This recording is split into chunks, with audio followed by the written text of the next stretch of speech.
চট্টগ্রামে ব্যাপক সংঘাত, গুলিবিদ্ধ ৪০ জন হাসপাতালে। একের পর এক গুলিবিদ্ধদের আনা হচ্ছে চট্টগ্রাম মেডিকেল কলেজ হাসপাতালে। হাসপাতালে দুপুর ১টা পর্যন্ত গুলিবিদ্ধ ৪০ জনকে ভর্তির তথ্য নিশ্চিত করেছিলেন হাসপাতাল পরিচালক ব্রিগেডিয়ার মোহাম্মদ তসলিম উদ্দিন। এখনো একের পর এক ভর্তি হচ্ছে। এর মধ্যে আন্দোলনে অংশ নেওয়া শিক্ষার্থীর সাথে পথচারীও রয়েছে।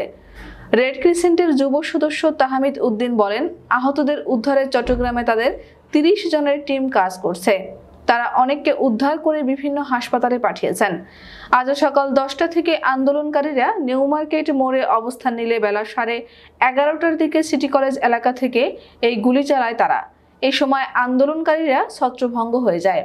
এরপর আন্দোলনকারীরা নিউ মার্কেট ও রিয়াজ উদ্দিন বাজারের আশেপাশে অবস্থান নিলে পুলিশ তাদের উপর গুলি, টিয়ার শেল ও রাবার বুলেট নিক্ষেপ করে বলে অভিযোগ করেছেন আন্দোলনে অংশ নেওয়া শিক্ষার্থী ও স্থানীয়রা।